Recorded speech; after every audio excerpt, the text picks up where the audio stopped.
Hello student, my name is Hemant Kumar and I am expert in polity. आज हम जिस चीज के ऊपर बात करने वाले हैं वो है रेमिशन या फिर प्रीमेच्योर रिलीज ऑफ प्रिजनर।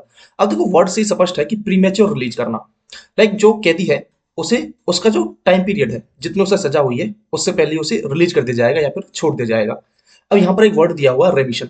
अब ये रेमिशन आपने इंडियन पॉलिटी के अंदर जो राष्ट्रपति की क्षमादान शक्तियां हैं या फिर गवर्नर की जो क्षमादान शक्तियां उसमें पढ़ा होगा कि रेमिशन यानी जितनी सजा हुई है उससे पहले उसको माफ कर दी जाए उनके रिकमेंडेशन पर। अब इस केस को रिलीज करते हैं, लिंक करते हैं बिल्किस बानो केस से। अच्छा, बिल्किस बानो केस जो हुआ था वो हुआ था 2002 में, जहां पर उनके साथ रेप हुआ था। और अभी क्या हुआ है कि उनके जो रेपिस्ट है, जो 11 रेपिस्ट थे, उन्हें क्या कर दिया गया है, गुजरात गवर्नमेंट ने छोड़ दिया, रिलीज कर दिया। बट सुप्रीम कोर्ट ने जैसे ही जो रेपिस्ट थी बिल्किस बानो, तो वो सुप्रीम कोर्ट में उन्होंने अपनी पिटीशन डाली, तो सुप्रीम कोर्ट ने क्या किया है, उसको रिजेक्ट कर दिया है कि ये रिलीज नहीं किए जाएंगे और ऑर्डर दिया है कि 2 वीक के अंदर अंदर उन्हें वापस से जेल में डाला जाए। अब ये तो हो गया एक आपका बैकग्राउंड जो करंट से रिलेटेड था।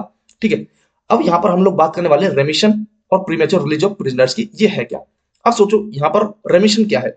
अब रेमिशन के बारे में बात करते हैं कि remission refers to the reduction of one sentence, or remission is a government decision to allow a person who has been convicted of a crime to be released and absolved of the conviction as if never have been convicted। Like किसी की सजा में कमी करना, ये मैं आपको पहले ही बता चुका हूं। और ये सरकार निर्णय गवर्नमेंट की तरफ से है जो किसी अपराध के लिए दोषी ठहराए गए व्यक्ति को रिहा करने और उस दोष स्थिति से मुक्त करने की अनुमति देता है। ओके, अब यहां पर ये तो हो गया एक इंट्रो पॉइंट कि हम यहाँ पर रेमिशन के बारे में ये चीज लिख सकते हैं। अब बात आती है कि इसके कुछ कॉन्स्टिट्यूशनल एस्पेक्ट के बारे में देख लेते हैं कि संवैधानिक प्रावधान क्या बोलते हैं। लाइक कहीं पर ये मेंशन किया गया है, ये चीजें कहां पर दी हुई हैं।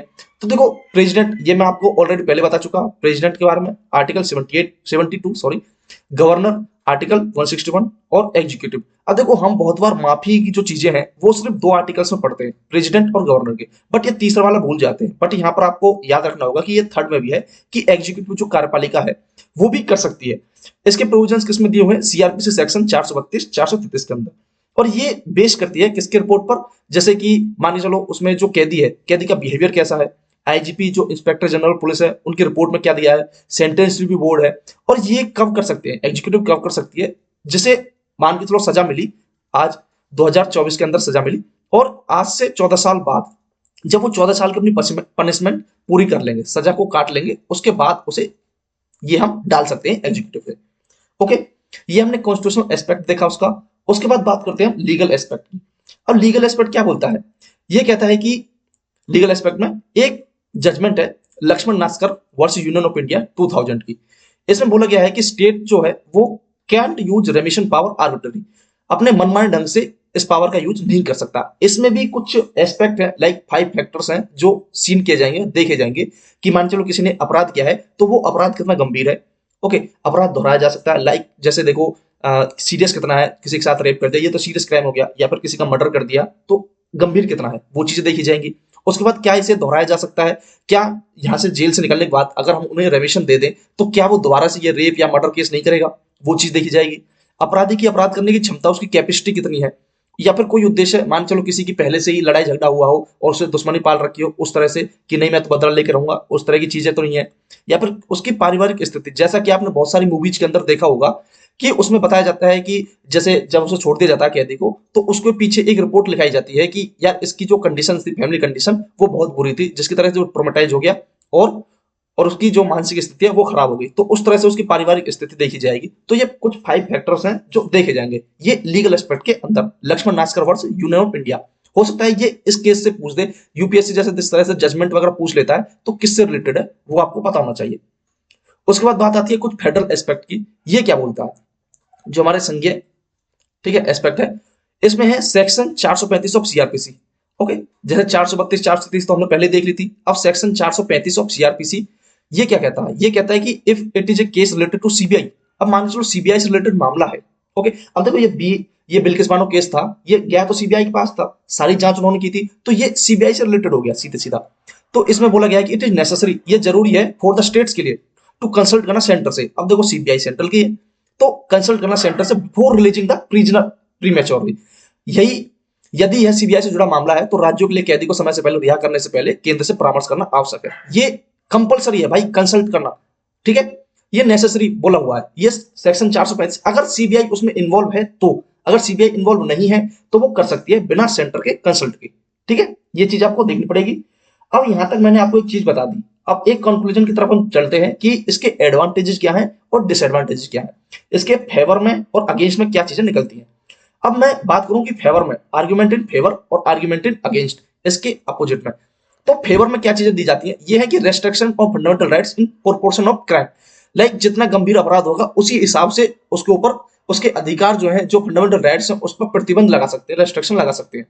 दूसरा है कि हर इंसान जो है उसे अपने जीवन जीने का अधिकार है, तो सुधार कर सकता है वो, या फिर सामान्य जीवन जीने का मौका उसे मिलना चाहिए, बिल्कुल मिलना चाहिए। तो इस वजह से कि जो प्रीमेच्योर है या फिर रेमिशन है वो दे देनी चाहिए, ये ऐसा बोल रहे हैं। बट अगेंस्ट में भी जाएंगे, जैसे कि समानता की अवधारणा है, समानता की अवधारणा है क्योंकि बहुत सारे कैदी ऐसे भी हैं जिन्हें 14-14 साल से ज्यादा टाइम हो गया है, तो वो कहां जाएंगे। कुछ ऐसे भी हैं जिन्हें इस चीज के बारे में पता ही नहीं है। अब मान चलो जिसका एक पॉलिटिकल लिंक बैठ गया, जैसे इनका था 11 प्रिजनर्स जो थे, उनका एक पॉलिटिकल लिंक था कहीं ना कहीं से, नेता की जैक जुगाड़ थी, तो उस तरीके से उन्होंने वो उसके बारे में पता करके अपने आप को बचा लिया कि भाई 11 ये 14 साल हमें हो गए हैं तो हमें रिलीज करो। बट वो अगेंस्ट उनके खिलाफ सुप्रीम कोर्ट में चली गई, तो उस वजह से उनका जो रेमिशन था वो रिजेक्ट कर दिया गया सुप्रीम कोर्ट के द्वारा। बट यहाँ पर कुछ लोगों को इस चीज के बारे में पता ही नहीं है, तो वो कहां जाएंगे। फिर कई दोषियों को छूट के प्रावधान की जानकारी नहीं है, सेम चीज यही है, तो ऐसा हमें करना नहीं चाहिए। या तो जनरल अवेयर्स है सबके सबके लिए, वो चीज करनी चाहिए। अब यहाँ पर तो ये जो प्रीमेच्योर है या फिर रेमिशन वाले प्रावधान यहाँ पर खत्म होते हैं। उसके बाद कुछ 2-3 वर्ड है जो हम अक्सर न्यूज़पेपर में हम लोग देखते हैं।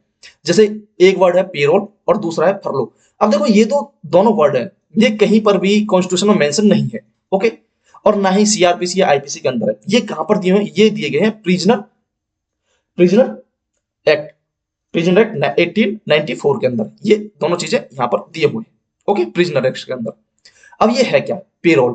पेरोल है coming outside from prison for a short time, ये छोटे टाइम के लिए बाहर आते हैं। और जबकि लॉन्ग टाइम पनिशमेंट है, मान चलो किसी को 20 साल की सजा दे दी या फिर किसी को उम्र कैद की सजा दे दी।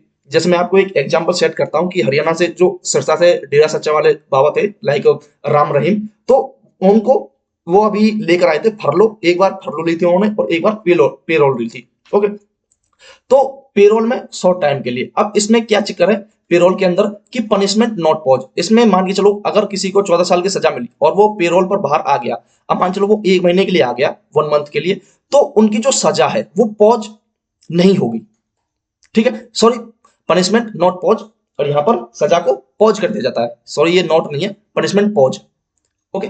तो पनिशमेंट पॉज, उसे सजा को रोक दिया जाता है। मान के चलो ये 14 साल की सजा है, तो 1 महीना अगर ये बाहर आ गए पेरोल पर, तो ये कितने होगी, 13 साल और 11 महीने।